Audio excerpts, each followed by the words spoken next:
Hi guys, you are welcome to the second session of the Crypto Expo 1.0. In the first session, we discussed what the Crypto Expo as an organization, as a forum, as a community, what we are, who we are, what we aim to do. And we talked about a lot of juicy opportunities that are out there for you in the crypto ecosystem, in the blockchain industry. And if you are yet to see that video, I advise that you see that first. It gives you perspective to understand this. And the link to the video is provided in the description below. In this second session, we would be answering a lot of questions that are raging in your minds already, most especially as to understanding what cryptocurrencies really are. So I'm going to start by letting you know that cryptocurrencies, let's just say, they are financial instruments built on blockchains. And now we need to talk about blockchains. Well, a blockchain is a new kind of technology that is usually defined as decentralized, autonomous ledger. And as much as we can take a lot of technical insights into what that really means, well, we would not have to bug you with that, right? It doesn't have to be so advanced, but you can really get a good idea of what they really are. The blockchain, or let's say that a blockchain is just like a network. Okay, so there was a time in the history of the world that we successfully made a discovery of electrons in motion called electricity, and we started seeing several things that can be done with it. Power your bulbs, press your clothes, pump water, power, a lot of things, right? That's a technological advancement, right? The blockchain itself is another kind of technology that is out there already. It's like a new kind of network where things can be done differently, easier, faster, and better. So, what do I mean by easier, faster, better? For example, there is a traditional banking system at the moment where you register with them, give all of your details. You can transfer money from one account to the other.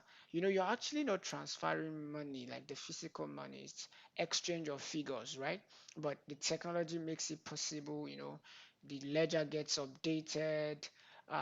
Your account is debited, the other person's account is credited, and it goes that smooth. You can even go to an ATM machine, plug in a card, and get some money that are already in your bank account to come out physically. Wow, amazing. Well, the blockchain is a new kind of technology where you can do all of that and more in a much more secure way, a much more faster way, a much more open way. And I'm going to explain what I mean by open. You can do them anonymously too. All right. So one great thing about the blockchain is that if I send you some tokens, say some cryptocurrencies right now, you really cannot start telling me that, oh, I've sent the money, I've been debited, I'm sure you have gotten it, and then, or I send you some money and you claim you are yet to receive it. Well, we can all go to the block explorer together and see if the transaction is finalized already or not. I'm sure that there is nothing like that for the traditional banking system, right? You cannot really say, okay, let's check if the transaction is really true. All that you can tell is that, well, I have been debited. Have you been credited? Then we leave it to the sincerity of the person to tell whether they've actually been debited or not, right? Or credited or not in that sense, whether they've received the money or not. But as far as the blockchain, in the blockchain technology is concerned for cryptocurrencies, we can go to the explorer of that particular chain or of that particular network and see if the transaction is done or not. So we can tell, oh, it's not yet complete. As soon as it's complete, you cannot tell me you haven't gotten it. It's done already, right? That is one thing about the blockchain, right? Another thing about blockchain is that they are very open. right? You can go to the Explorer and check anybody's wallet and see how many Bitcoins they have there, how many Ethereum they have there, or Ether. Ether is the name of the currency of the Ethereum project. All right. You can check how many BNB they have, Binance, token. You can check how many Pancake Swap there is that coin, the coin of the Pancake Swap project. You can check how many coins they have in their wallet. The only thing is, of course, you would not be able to know who owns what wallet, except you have one day stolen their wallet ID, which many of the time is really difficult to do because it's a string of numbers 1 AGF72, very long string like that, so you really cannot have that in mind. It's that open, is that general, is that available for everybody, it's that fast, it's that cross-continental. Imagine that you want to, as a Nigerian or Togolese or American, you want to send some money to someone else in another country. You have to first think of what organization can be used to, exchange currency to currency. You do international transaction, and sometimes they take days, if not weeks, before they are done. That's if I'm still current with how MoneyGram and all of these guys handle it. But for the blockchain, whoops, within a few seconds, it's absolutely done.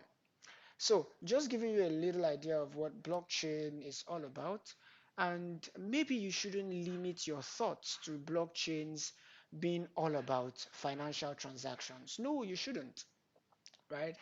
There are out there, sorry for that, there are out there several blockchains that do many other things that may or may not have to do with financial transactions. Well, we are going to mention a few crypto tokens, and we read through their project description, and all of that, and you'll see for yourself. Okay, so firstly, I said cryptocurrencies are instruments. Maybe we don't have to put financial instruments that are built on the blockchain. A good number of them are financial. We trade them, we can convert them, they are liquid, we can convert them to our own currency and all that.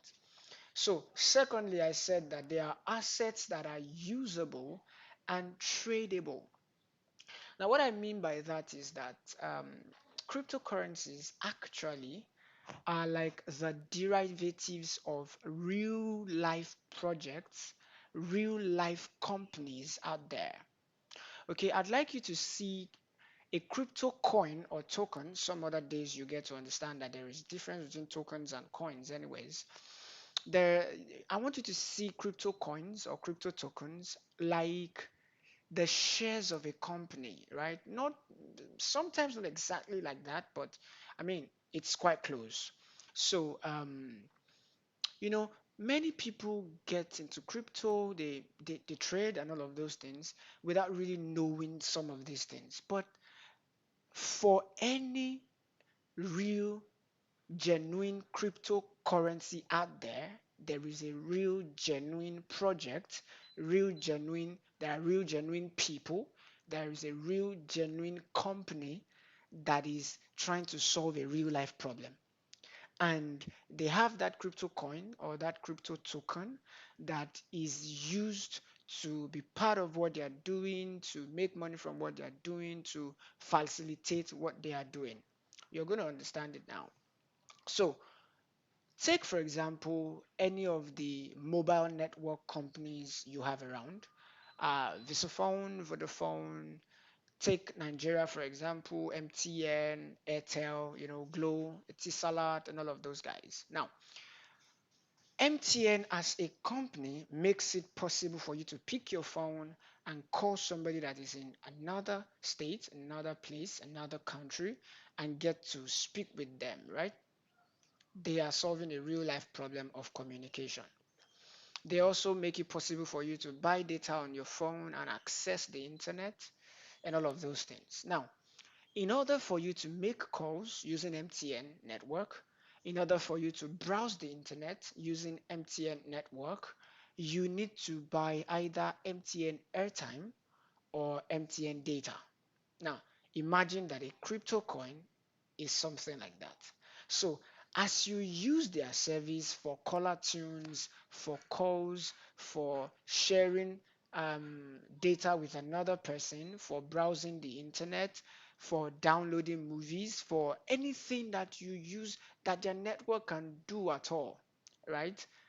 Your airtime or your data that you must have bought is reducing.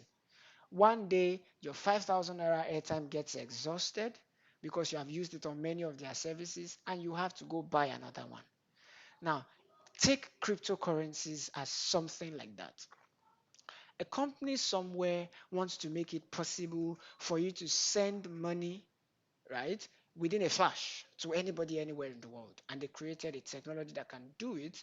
And they also created a crypto coin for that purpose, right? So whenever you want to make a transaction on their network, let me say on their chain, on their blockchain, you require something like airtime that is burning as you use their service.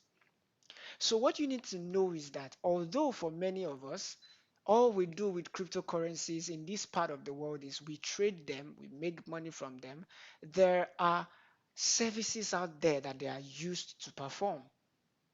Take, for example, we know that I think it's Ecuador as a country, if I still remember some years back, signed Bitcoin as a legal tender in the country. There are countries out there where you could take, in quotes, a Bitcoin ATM card to a machine and withdraw some money from your Bitcoin wallet. Like you get money out of it, like the traditional banking system. So it's not all about trades. They are solving real life problems out there. There are coins that are used that can be used to book your airline ticket, used to book reservation at a hotel, and just think of any problem that people have. Many crypto coins are out there to solve it, right? And that takes us to one of those things that you hear a lot about cryptocurrencies: fundamental analysis. So fundamental analysis is all about you are trying to predict what is going to be happening to a crypto coin. See it as though it's like a company's share now. You are trying to predict what is going to be happening to its price, whether it will go up or down, based on recent happenings or intending happenings with, to, or by the parent company. For example, if you're a football addict or a football lover, I think that's a better word. Just imagine that. I remember that currently Chelsea is having a hard time, and a lot of people are really bantering Chelsea. so, so let me not go into all of that, anyways. So imagine that you got a news that Carlo Ancelotti, the Real Madrid coach who has gotten quite some medals with them, trophies with them now, would be signed by Chelsea in 2 weeks' time. Now, if you are an investor, the moment you hear that news, you know that there is every tendency Chelsea is going to be making a lot of money. A lot of people are going to start supporting the club, buy their jerseys, come watch their matches, and eventually Chelsea is going to be winning trophies because here is a great coach. And a lot of money is coming into Chelsea now. So because you heard of that news ahead of time, you go ahead and buy into the stakes of the company. Buy the shares if they sell shares. So as soon as the coach finally comes, your predictions come true. The coach changes a lot of things. The team starts winning. A lot of money is coming in for the company. Your shares are appreciating in value, right? That is exactly what we do when we do fundamental analysis in cryptocurrencies. We got a news that, Vitalik Buterin is now joining another team. Vitalik Buterin is one of the main founders of the project Ethereum that everybody knows about. Everyone knows he's that good. Imagine, I'm trying to remember the name of this guy that is behind decentralized finance, DeFi, that everybody talks about. Imagine that, you hear that that same person is behind a new cryptocurrency that is just launching. You know that that guy is good, his projects are solid, and the next thing you want to quickly go stash up stack up and buy a lot of that coins because you know the price is going to boom soon when it hits the general market, right? Now, this is real crypto. So for many people, they hear that, oh, a crypto coin is going to make them a lot of money very soon, and they pack all the money they have in this life and pour into it. The truth is, there are some cryptocurrencies out there that don't have a real project anywhere. They depend on people's greed, emotions, noise. People are saying that coin is rising. I mean, what if somebody who has bought a lot of the coins before you just decides to sell everything at once? What happens? You lose all your money. How? Simple law of demand and supply. The moment there is so many sellers, so much to sell, prices fall. But if there are not so much to sell, but lesser to sell, more buyers that need it, prices rise. And that is the psychology or the explanation behind why Bitcoin prices really rise, or Bitcoin price rises around the times of Bitcoin halving. So there is the concept of Bitcoin halving that you may also want to, look up sometimes to just have a better understanding of these things. So I'm trying to help you see what cryptocurrencies really are. For example, there is another crypto coin out there called FEG, right? Feed every gorilla.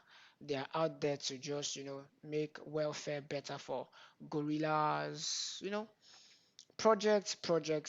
So the idea is there are real people out there, real companies out there that actually are developing real things. This is coinmarketcap.com. You can try it out. I want you to see something for yourself. So let's look at Cardano. Cardano is a crypto coin and the ticker is ADA. That's how you identify it in the market. So this is what the project is all about. I want you to see that these are real projects, right? Cardano is a proof of stake blockchain platform that says its goal is to allow change makers, innovators, and visionaries to bring about positive global change. To learn more about this project, check out our deep dive of Cardano. So if I click on this, I expect it to take me to a place where you can learn more about Cardano. And the truth is, you can actually get to look for the. I don't even have to look for the website. If I come back here, under the same coins, you would be able to see um, details about the coins right here. So this is the website. So I want you to see that cryptocurrencies are real organizations out there, real people, a real company that is working on something. This is their website where you get to know a lot about them. You get to know what they are building, use cases. So when you hear use cases in crypto, it's talking about the different real life things that this particular project or this particular coin is used to perform. And you can look into the use cases of Cardano. As you can see, education, retail, agriculture, can you see that? Government, finance, healthcare, one single crypto project. So this is what cryptocurrencies really are like. They are real life stores out there. Yes, there is no physical crypto coin, right? But there are real people backing them. There are real people working on a project. People are developing, people are writing the codes, people are designing the platform, people are writing blog posts, articles about them, people are creating YouTube videos to educate the audience. I'm trying to let you see different job opportunities that are present for just any crypto coin you can think about, right? The aim of this session is to help you really see what cryptocurrencies are like. So now that you know that there is a company, they have something like an MTN, whatever, airtime and all that, and shares. Now, the trading part is where we are now trading the crypto coin worldwide. So this is the current price of Cardano at the moment. It's been up 0.85% in the last, that should be 24 hours. So, I mean, you can always go to CoinMarketCap to see all of these things. You can check the source code here, as you can see, source code.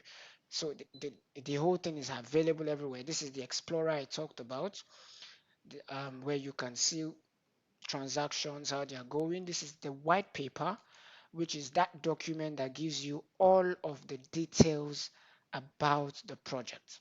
So you can take some time to browse for, say, for example, the white paper of any coin that somebody has told you is going to do a lot more this year. You want to really know, what are they doing? Do you believe in it? Right? Can you buy into their vision? Do you think what they are trying to do is worthwhile? Do you think a lot of people are going to buy into it? Can you see economic reasons why it's going to really boom? You should really read their white papers, right? Okay, so I believe that at this point you should have quite some great understanding of what blockchains and cryptocurrencies in general are all about, to a very large extent. And in the next video, which is going to be the second and the last session, we are going to be looking at different trading models, just three major ones, and we would be looking at how exactly to trade cryptocurrencies profitably. Oh my, this part is going to show you secrets that many people do not know. You see, if you're one of those who have heard or have had the experience of, people who made great losses from the crypto market, the truth is there are secrets known to only a few people out there on how to make this thing really, really profitable. And I'm going to be showing you something that is going to absolutely beat your expectation and imagination. Trust me, you might not believe there is something like this and that it exists. Yet, it is factual and real. Factual and real, I repeat. So make sure that you see that video. The link to the video would also be provided, or is provided, in the description below, so you can go ahead and look it up. And before you go, please remember that if you see a YouTube video and you do not click on the like button, the YouTube algorithm believes that you did not enjoy the video, and because of that, YouTube will not promote it. All right, so I'm sure this has been quite informative for you. I'm sure it's been quite educating and amazing. Please do well to hit the like button and subscribe, so that as soon as we get other videos out there, you get the notifications right away. Thank you so much for staying this far. I once again am Zion Ojumolo, the Dreams Pro.